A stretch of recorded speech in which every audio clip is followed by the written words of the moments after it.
House will come back to order. The House will come back to order. Mr. Clerk, you want to ring the bell?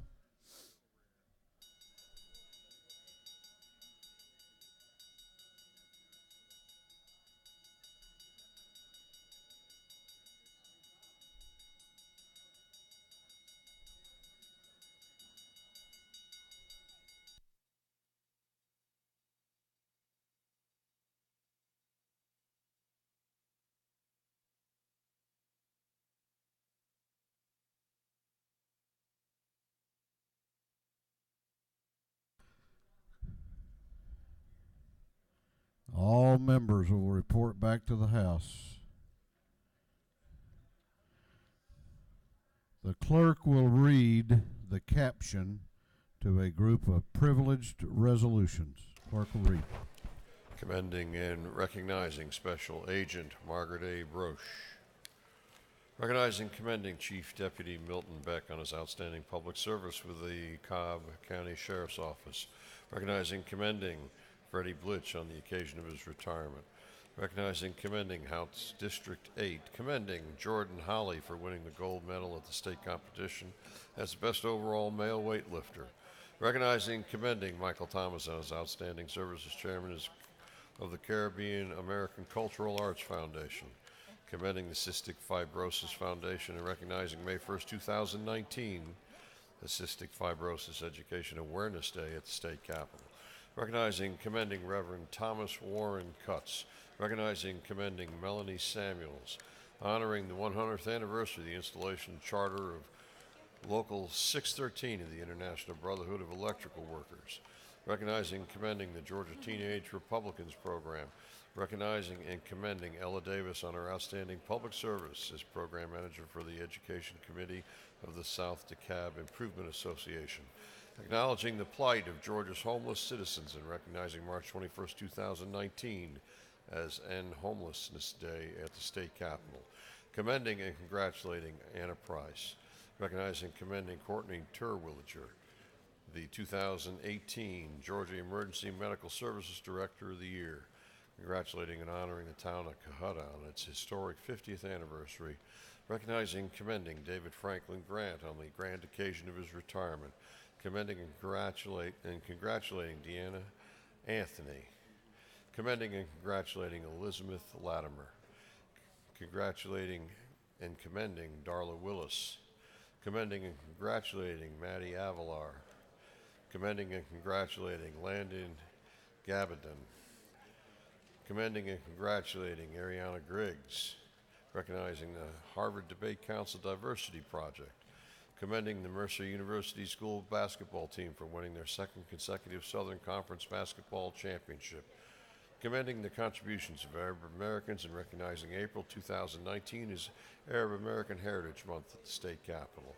Recognizing April 28, 2019 as Pay It Forward Day at the state capitol. Recognizing and commending Ashley Strong Green. Recognizing and commending the Korean Vietnam Veterans Association of the Southeast Region. Commending the Jonesboro High School mock trial team for winning its 9th state championship. Recognizing and commending Major General Leopoldo Lee Quintas, Jr. Recognizing and commending Andrew Janikos. Commending the Heritage School Hawks basketball team for winning the 2019 GISA 3A State Basketball Championship. Commending Village Burger for being named by Travel Channel as having its favorite burger in the state of Georgia. Commending Georgia Linemen and recognizing April 8, 2019 as Georgia Lineman Appreciation Day. Recognizing and commending John Jones on winning the Class 4A GHSA Wrestling State Championship. Honoring the life and memory of Hubert Skip Yao. Recognizing and commending Landmark Christian School. Commending Thomas Carlton Lewis on his retirement from Georgia State University. Honoring the life and memory of Lonnie C. King, Jr. Recognizing and commending Jonathan Mangrum on being selected as the David L. Boren Scholar. Commending the Leadership Putnam Class of 2019. Recognizing 2019 Georgia Single Parent Legacy Builder Award nominee Curtis Merrow. Recognizing 2019 Georgia Single Parent Legacy Builder Award nominee Shaylin Watson.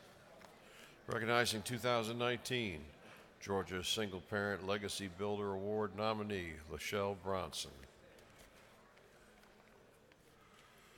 Recognizing 2019 Georgia Single Parent Legacy Builder nominee Brianna Jordan. Recognizing 2019 Georgia Single Parent Legacy Builder Award nominee Sonia McKinsey. Recognizing 2019 Georgia Single Parent Legacy Builder Award nominee Jana James.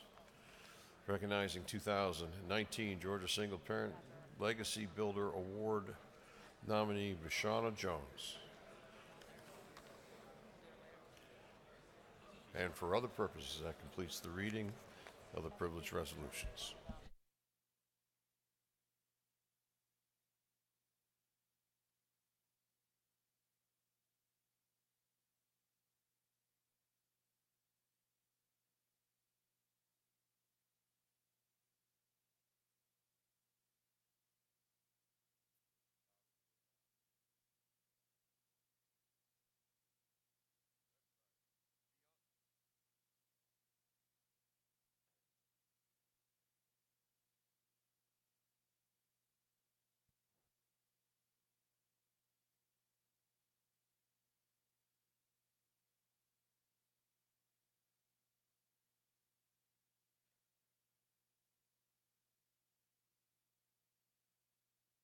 Is there any objection to adopting the privilege resolutions? The chair hears none, and the resolutions are adopted.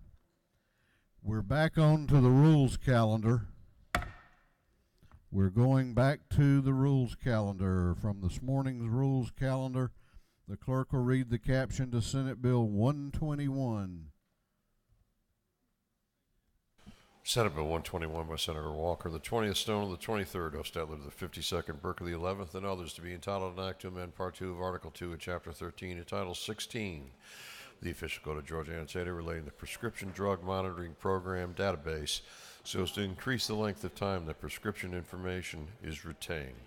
This bill item referred to the Committee on Judiciary Non-Civil. That committee recommends that this bill do pass. Chair recognizes Representative Newton to present the bill. Thank you, Mr. Speaker. Colleagues, Senate Bill 121 is a cleanup bill. It's an update to the Prescription Drug Monitoring Program database. It does two things. This bill does two things that cleans up a couple of things that we've needed. Number one, it does extend the duration of how long the data is kept from 2 years to 5 years. That's been requested by two entities, one by Department of Public Health. It better allows longitudinal research to be done as we've made changes, as we've encouraged providers to use the database before they prescribe certain amounts of drugs or certain types of medications. That will better allow the Department of Public Health to look at that from a research point of view. The 2 years does end up being fairly a short time frame because these are long-term conditions that many of these people are on. Second, it's been requested by law enforcement. I think one of the goals and one of the requirements for our Medicaid Fraud Prevention Unit through the Attorney General's office is that they have a way to investigate problem prescribers. It's in a way that the medical field will supposed to police ourselves, and the medical board does that, but also there's a requirement by CMS that the Attorney General's office be able to better ID problem prescribers or dispensers. This would allow that. The second part of the bill, it goes from 2 to 5 years. The second part of the bill is that it would allow that same Medicaid Fraud Control Unit through the Attorney General's office to also have administrative subpoena powers, similar to what CMS has, or federal investigators. It would also allow our Attorney General, when they're investigating problem prescribers or dispensers, to have administrative subpoena powers for the civil action that is fraud detection. I'd appreciate your favorable consideration. It's a good program that we're making with trying to fight that opioid problem. These will give a couple of more tools to the Department of Public Health, but also the law enforcement too, to make sure that we're following things properly. Mr. Speaker, I'm glad to answer any questions, or I'll wait.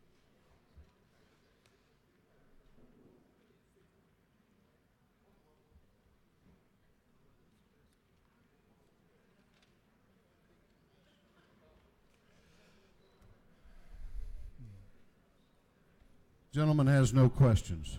Thank you. I appreciate your favorable consideration. Thank you. Is there any objection to the previous question being ordered? The chair hears none. The previous question is ordered. Is there any objection to agreeing to the report of the committee, which was favorable to the passage of the bill? The chair hears none. The report of the committee is agreed to. Shall this bill now pass? All those in favor of the passage of the bill will vote aye.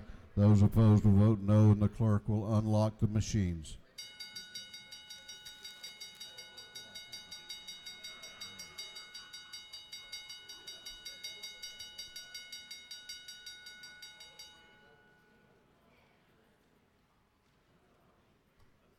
Have all members voted? Have all members voted? If so, the clerk will lock the machines. On the passage of Senate Bill 121, the ayes are 158, the nays are 6. This bill, having received the requisite constitutional majority, is therefore passed. For your planning purposes, Senate Bill 132 will be postponed to the next legislative day. Senate Bill 133 will be postponed to the next legislative day. And I better stop there before I get the rest of the calendar. Clerk will read the caption to Senate Bill 167.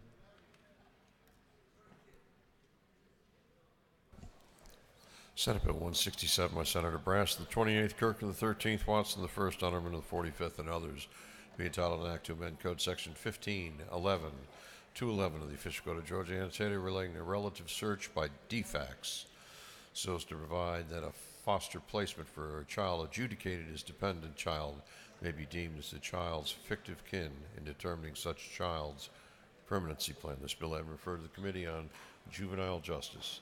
That committee recommends that this bill do pass by committee substitute.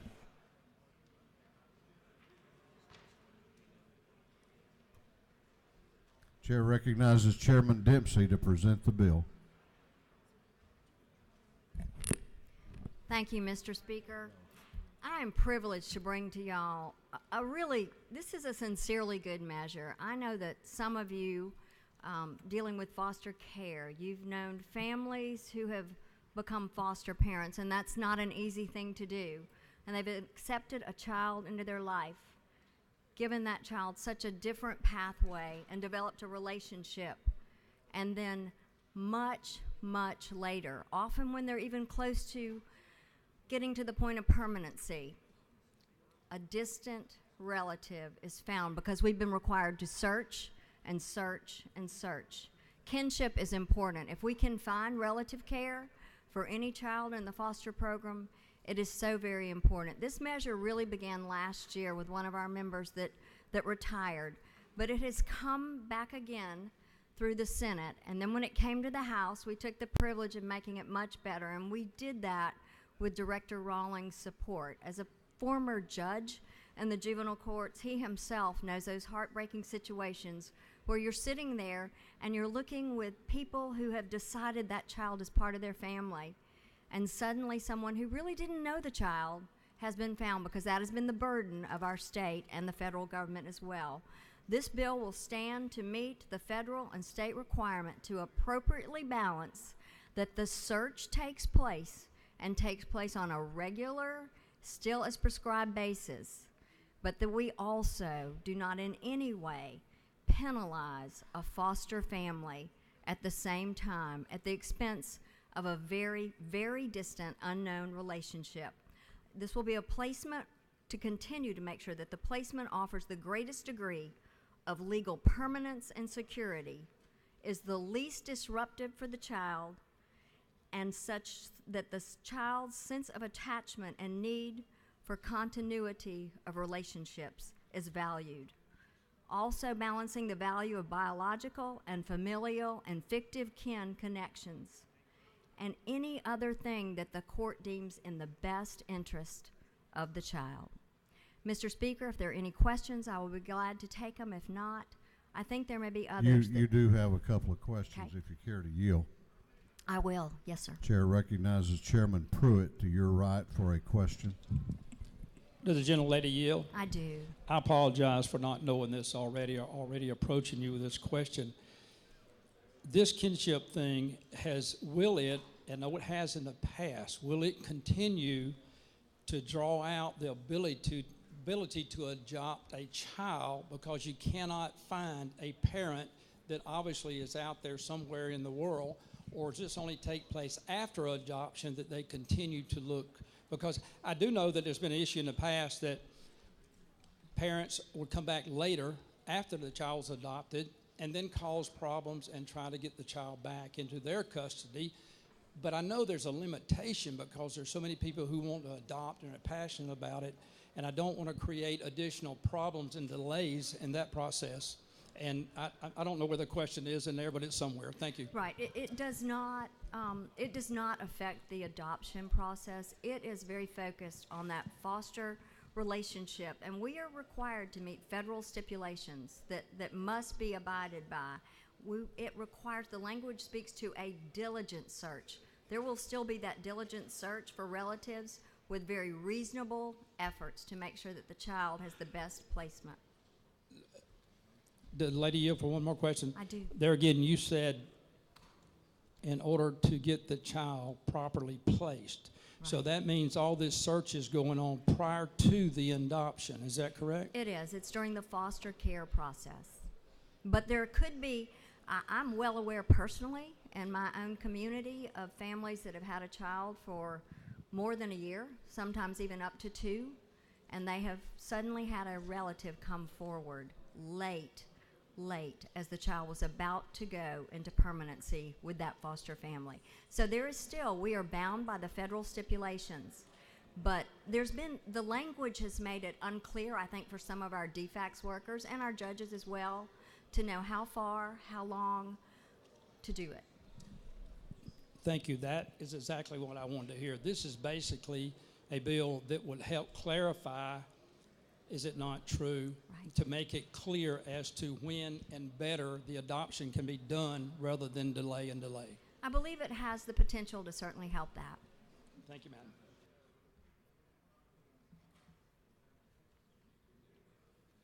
Do you further yield? Yes, sir, I do. Chair recognizes Chairman Ballinger to your right for a question. Thank you, Mr. Speaker. Does the gentlelady yield? Yes, I do. Thank you. Isn't it true that this bill does provide better guidelines and direction to DFACS to move these foster children into permanence much more quickly under this bill? Absolutely. Thank You know you. what you're speaking about. Do you further yield? Yes, sir. I'll be glad to. Chair recognizes Representative Walensky to your right for a question. Thank you, Mr. Speaker. Does the lady yield? I do. On line 42, it discusses the required notice, and if a parent doesn't respond within 6 months, they seem to lose their rights. That required notice, is that a federal requirement? Is it mentioned somewhere else? So you are starting like on line 40, actually? Is that what you're speaking to? If a relative entitled to notice within 6 months from the date he or she received. So they've received it, and we know they've received it. I'm asking, what is the required notice? What is the required notice? Yes. It follows through the code section, as you can tell. There has been a diligent search for years. While I have been here, we have addressed very much the need for kinship and fictive kin care. And it is such an important thing to do, but we have left it where children could stay in foster care all of their life. So that is the intent of this. Right now, today, that notice is being given by the judges and by DFACS workers, and they continue to do it all the time a child is in foster care. But it has left the door open to never get out of foster care. Does the lady further yield? I will. But I'm just asking, the required notice, when it says the required notice, is that under this code section, or do you know what notice it's speaking of? It does say in this code section, in the bill. But Section C is not in what we have in front of us. Well, I can tell you that I do not have that in front of me, to be fair to you. I know that we have done so much good work, though, in fictive and kinship care, that there have certainly been notices served all the time. It balances in the courts, for sure. Thank you so much. Thank you. Does the lady further yield? Yes, sir, I do. Chair recognizes Representative Oliver to your left for a question. Does the lady yield? I certainly do. Isn't it true that the parents are receiving legal notice through the 72-hour, the 10-day hearing, and the 30-day hearing, and that the notice issue in this more relevantly relates to the more distant relatives where legal notice is not required and they are notified in the typical way that DFACS notifies them under regulations and not through legal notice of the court? That is correct. The gentlelady knows exactly of what she speaks.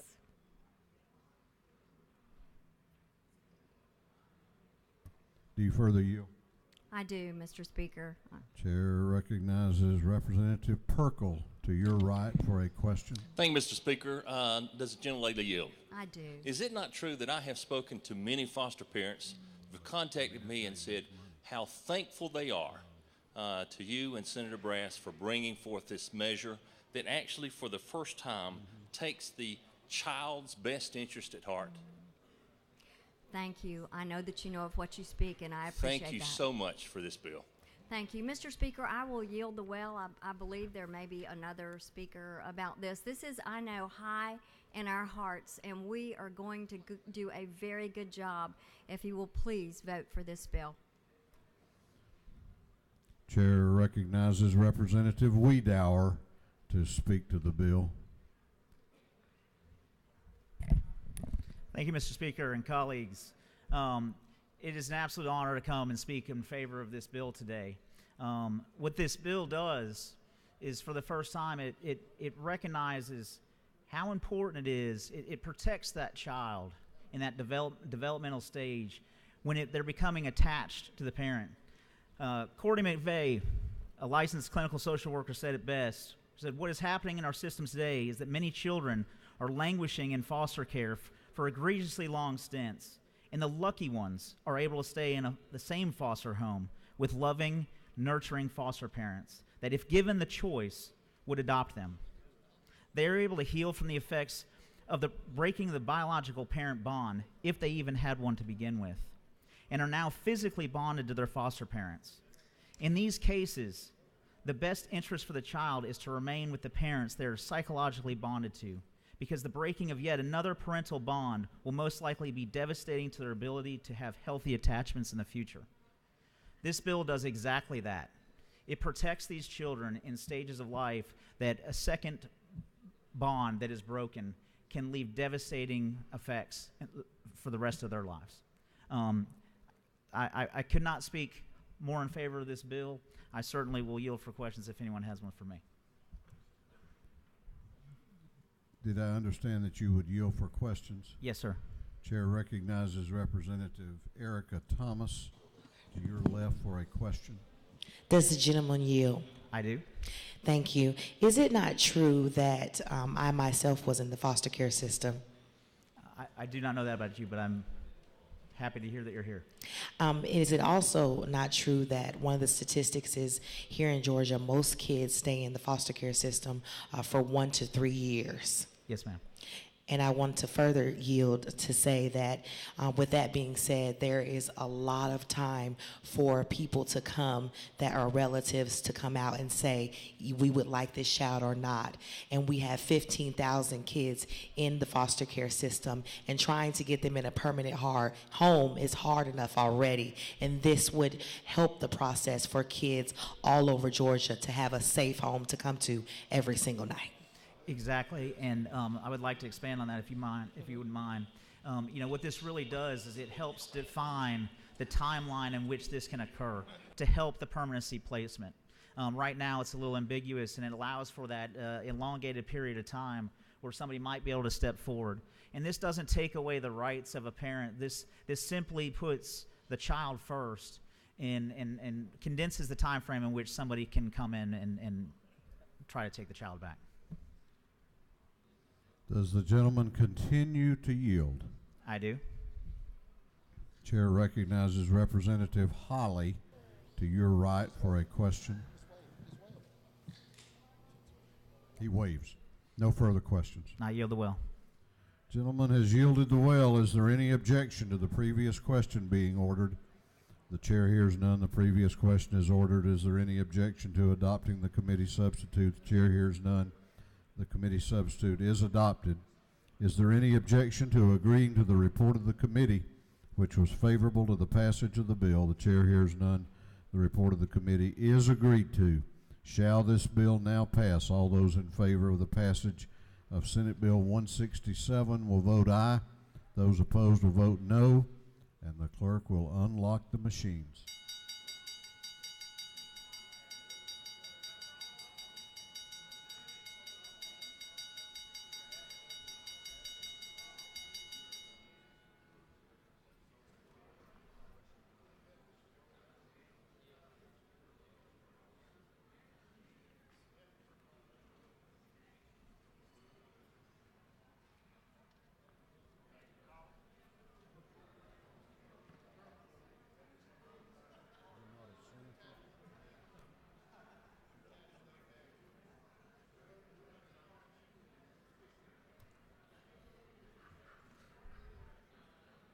Have all members voted? Have all members voted? If so, the clerk will lock the machines. On the passage of Senate Bill 167, the ayes are 165, the nays are 0. This bill, having received the requisite constitutional majority, is therefore passed. Clerk will read the caption to Senate Bill 100.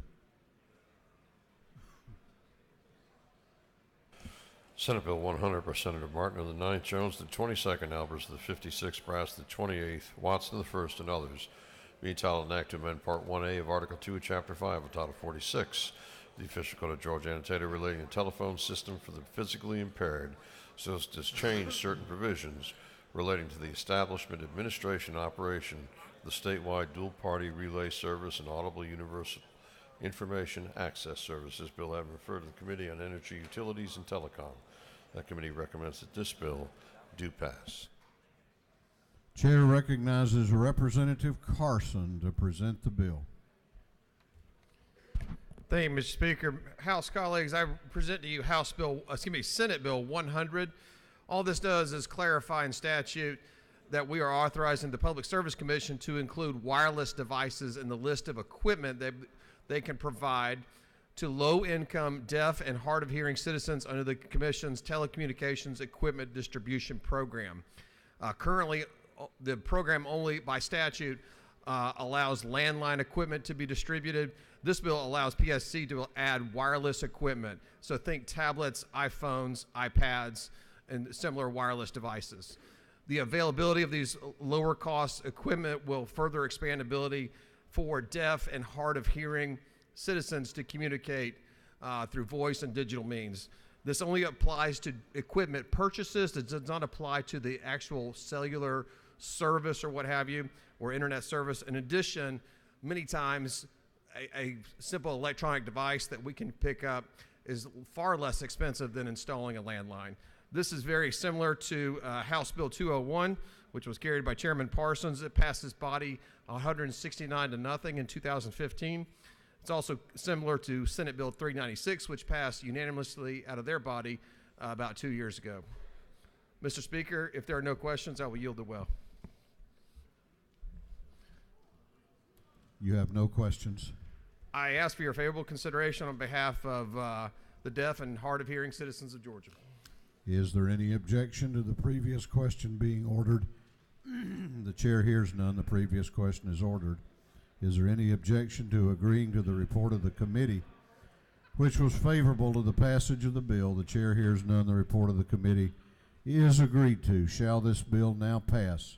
All those in favor of the passage of Senate Bill 100 will vote aye. Those opposed will vote no, and the clerk will unlock the machines.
Have all members voted? Have all members voted? If so, the clerk will lock the machine on the passage of Senate Bill 100. The ayes are 164. The nays are 1. This bill, having received the requisite constitutional majority, is therefore passed. Clerk will read the caption.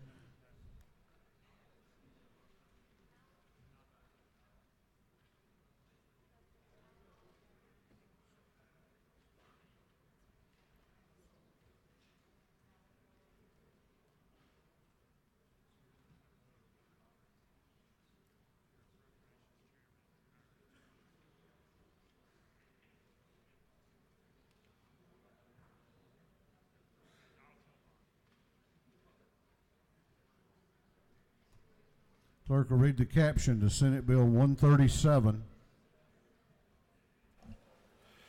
Senate Bill 137 by Senator Lucas, the 26th Sims, the 12th Harbison, the 15th Tate, the 38th Henson, the 41st, and others. Being entitled an act to amend Code Section 4286 of the Official Code of Georgia annotated relating to special license plates, promoting and supporting certain beneficial projects, agencies, funds, or nonprofit corporations so as to establish a specialty license plate to benefit Tuskegee University. This bill having referred to the Committee on Motor Vehicles. That committee recommends that this bill do pass. If there is any member who needs multiple bottles of water to explain a prestige tag bill, it's the representative from Liberty County. Chair recognizes Representative Williams to attempt to explain the bill.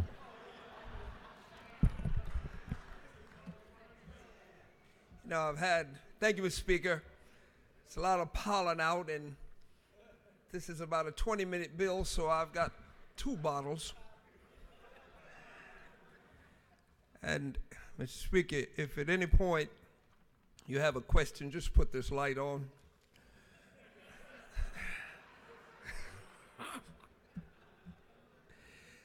Listen, in spite of my preparation, this is a relatively simple bill.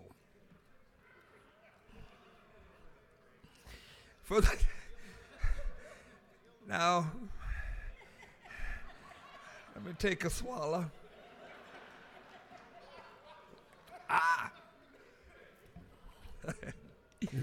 Is the laughter sort of distracting your presentation? Here's another one.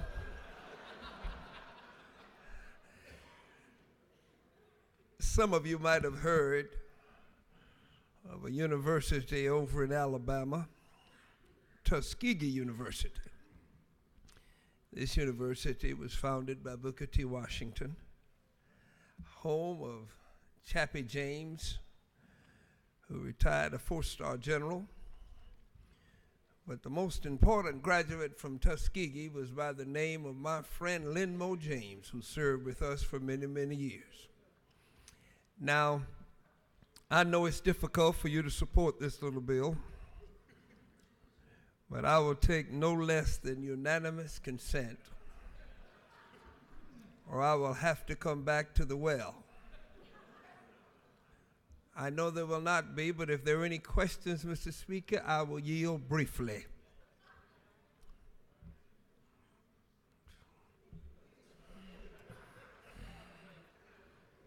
You got the message. Okay, I'm just going to stand here while they continue to pile up.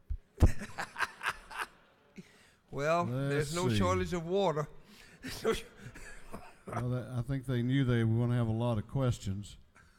Let's see. Chair recognizes Representative Bentley to your left for a question. Thank you, Mr. Speaker. Does the gentleman yield? Yes, I will. Is it not true that Representative Linmore James is probably home watching you present this bill, stating that he graduated from Tuskegee University and now I serve in the position that he served in for 20 years? And I might add, he's alive and well. Yes, sir. Do you further yield? I further yield. Now, how would Senate Bill 137 impact the funeral industry? Well, since most people who graduate from Tuskegee live to be quite old, it could be kind of tough on you. Thank you. Thank you for your work on the bill. Thank you. It was tough. Does the gentleman further yield? One more, I think, is sufficient so that everyone will understand. Well, let's see what the agricultural community in Georgia needs to know. Chair recognizes Chairman McCall Thank you, for a Mr. Speaker. question. Chairman yield. I will yield, Mr. Chairman. You happened in your speech to mention the great agronomist or horticulturist Booker T. Washington. Could you tell us what crop that is grown in the good state of Georgia and most of us in here eat every day or part of every day that he is famous for? Well, in the early part of the 20th century, a gentleman by the name of George Washington Carver came to Tuskegee University and developed over 200 uses for the peanut and the sweet potato. And that gentleman just happened to have been offered in 1937. Henry Ford offered him $50,000 in Way's Station, which is now Richmond Hill, to come to work for the Ford Motor Company. He turned him down and went back to Tuskegee for $2,400 a year. All right. You would have done the same thing, wouldn't you? I will not lie from the well.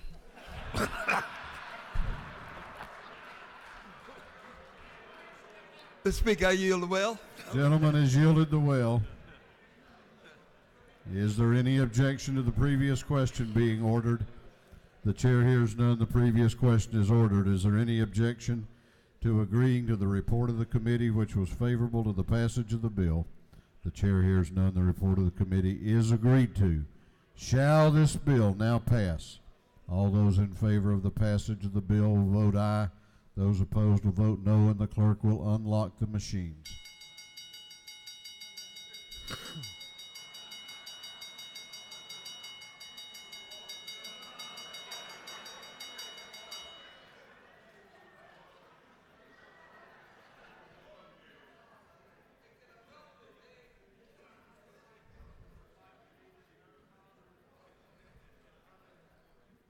Chair may have to break the tie on this one. Have all members voted? Have all members voted? If so, the clerk will lock the machines.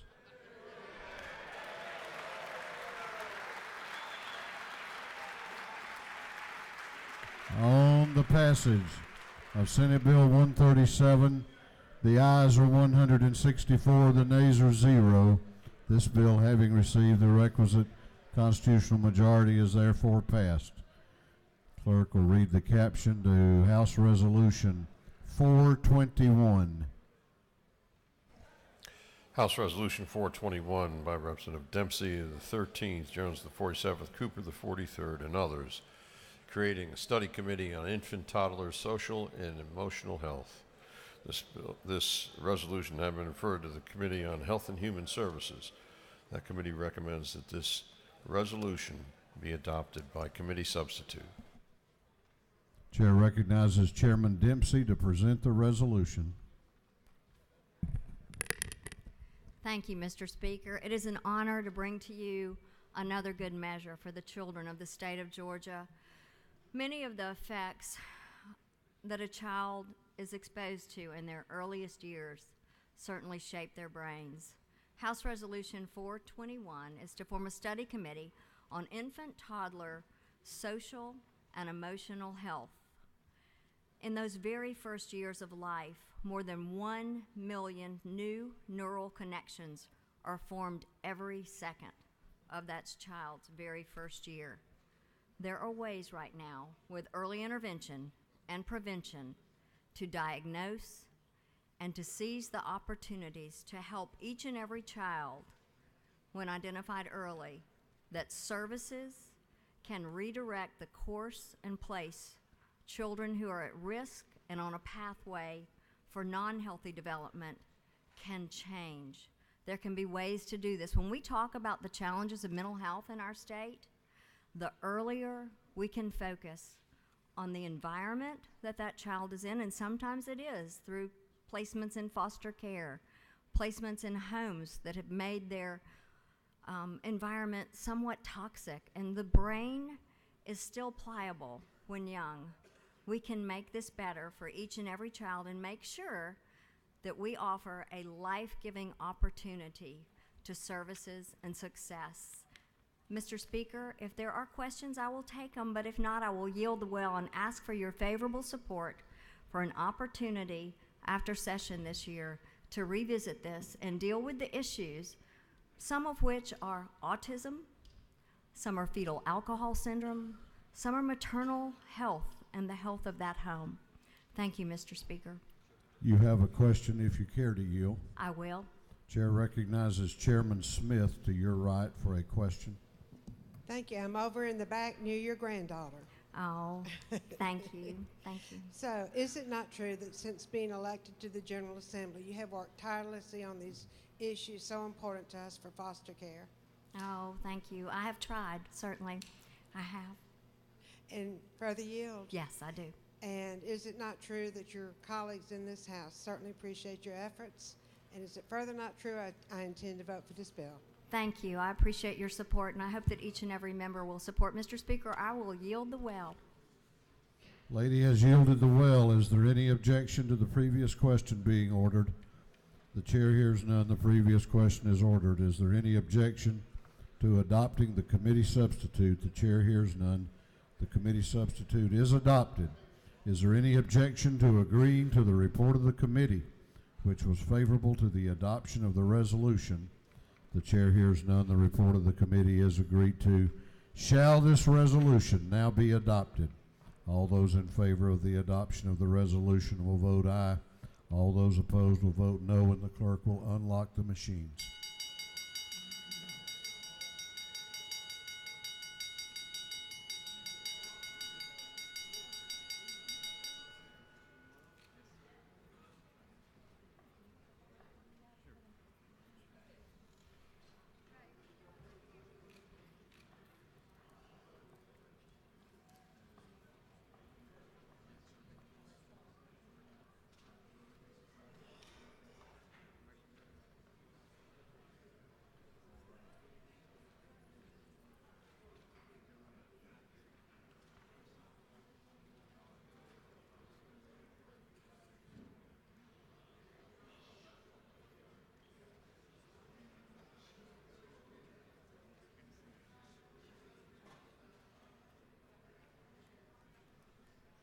Have all members voted?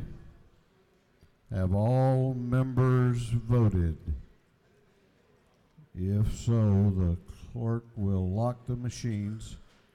On the adoption of House Resolution 421, the ayes are 158, the nays are 5.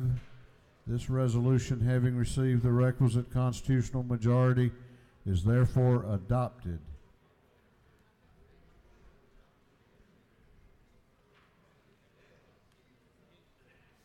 The chair is of the opinion that we have taken up enough Senate bills for one day.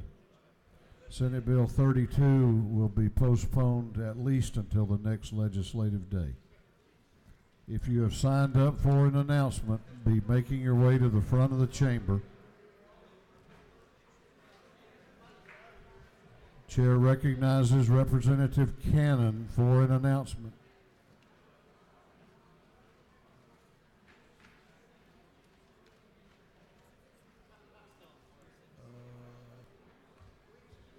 Thank you, Mr. Speaker. I wanted to announce that today was Muslim Advocacy Day. As you continue to see people as you leave the Capitol today wearing hijabs, please do pass on kindness. Thank you. Chair recognizes Chairman Werkheiser for an announcement. Thank you, Mr. Speaker. We will have an industry and labor meeting at 9 o'clock in the morning, CAP 403. If you're there at 9:05, you're probably going to miss it, so please be on time. Thank you. Chairman Richard Smith for an announcement. Okay, Insurance Committee members, listen up. We will not meet tomorrow morning at 8 o'clock. We will not meet tomorrow morning at 8 o'clock.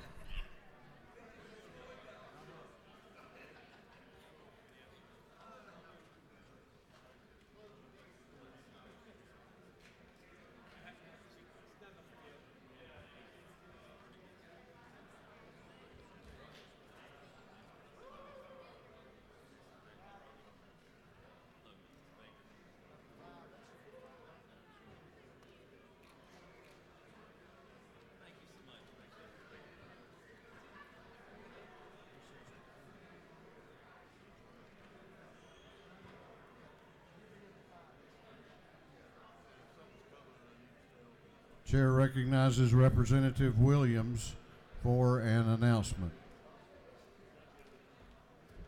Thank you, Mr. Speaker. The Subcommittee of Alcohol and Tobacco of Regulated Industries will meet at 4:15 CLOB upon adjournment. Thank you.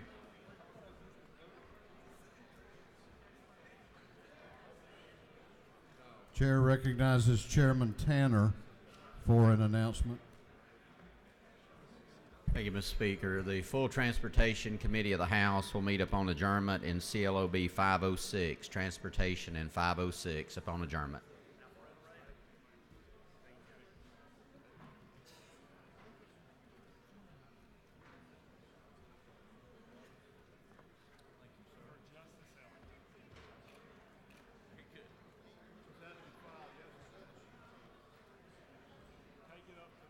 Chair recognizes Chairman Ballinger for an announcement. Thank you, Mr. Speaker. Juvenile Justice will meet in room 406 upon adjournment. Thank you.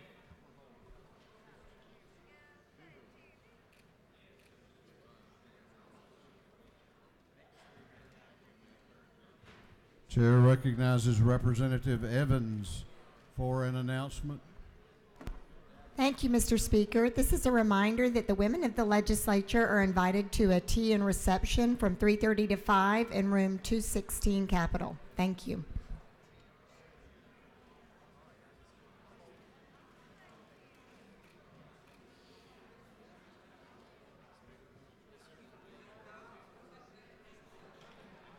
Chair recognizes Chairman Welch for an announcement. Thank you, Mr. Speaker. The Welch Subcommittee and Judiciary will meet upon adjournment in room 132 of the Capitol, and then thereafter the full Judiciary Committee will be meeting promptly after the conclusion of that subcommittee meeting in room 132 Capitol.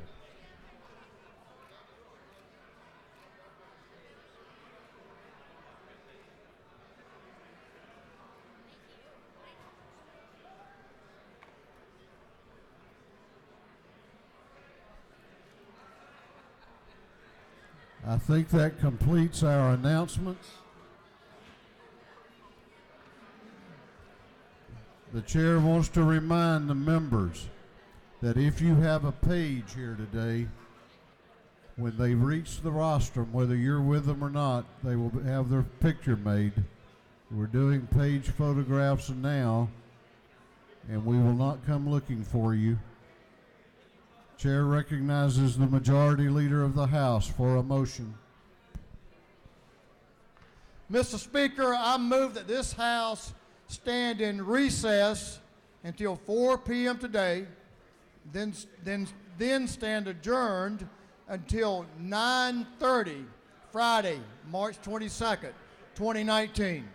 9:30. The Majority Leader has moved that this House be in recess until 4 o'clock p.m. today, at which time we would stand adjourned until 9:30 a.m.